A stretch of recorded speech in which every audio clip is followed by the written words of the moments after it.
It being a procedure up his bum, he didn't love it. That, and the lingering fear of what the results might show, made it an altogether not brilliant episode.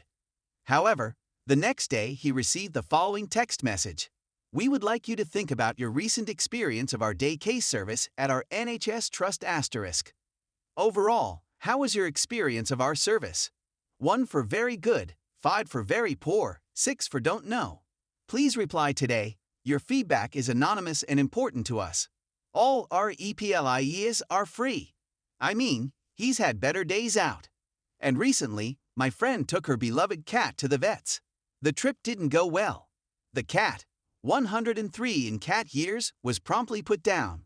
Later that week, she received an email asking her to rate her experience at the vets. Not surprisingly, the London clinic didn't get top marks, and a can't wait to come back review. Since when have we become so obsessed with rating things? Well, since Uber, Airden, Amazon, YouTube, Yelp, and TikTok et al. Became a thing. But now it's seeping through to every facet of our life, extending far beyond the commercial. In scenes eerily imitating a famous Black Mirror episode called Nosedive, a dystopian world where people can rate each other from 1 to 5 stars for every interaction they have, this is what we are becoming in 2024.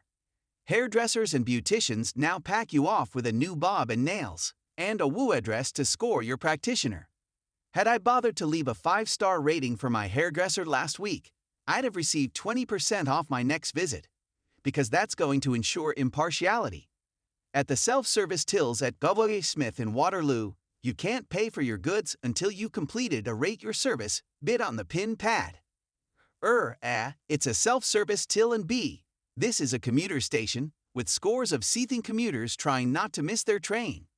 If you decline, a passive-aggressive message pops up, saying the rating service is in partnership with some sort of charity enterprise for kids. A dose of guilt with that Galaxy caramel, then. Every time I step foot in an Uber now, I'm terrified to speak lest I should in any way, shape or form offend the driver.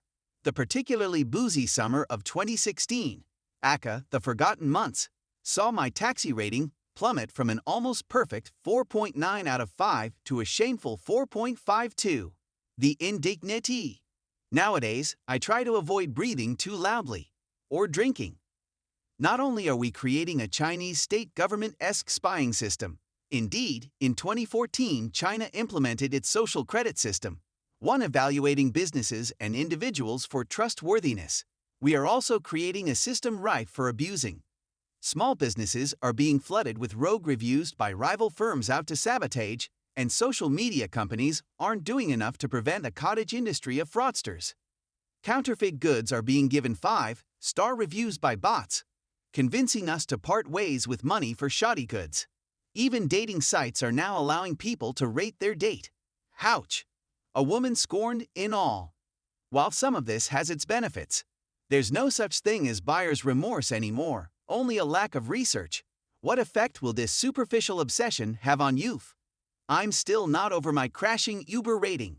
Big sorries to the driver whose musical choice I describe as an affront to humanity, and the driver in whose Prius I was sick. But I'm big and ugly enough to get over it. A 15-year-old schoolgirl, told she's not thin enough for a certain jean cut according to a fashion ibot, or slated on TikTok and bullied at school. Now that's crippling. My dad is at pains for me to make clear the staff at his hospital were all wonderful, and his treatment was great.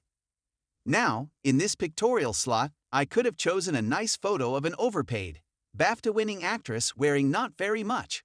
Or I could have plumped for a Costa Rican 3-toed sloth waving to the camera. OGLEBOX has come under fire for paying an emotional tribute to late star Mummy Pat. Nanoseconds after airing a clip about butt plugs. Pat Webb, who appeared on the cult Channel 4 show alongside her popular son Steven, died last month after a long illness. Gogglebox ended its show with a tribute reading, "In loving memory, Mummy Pat Webb 1948 to..."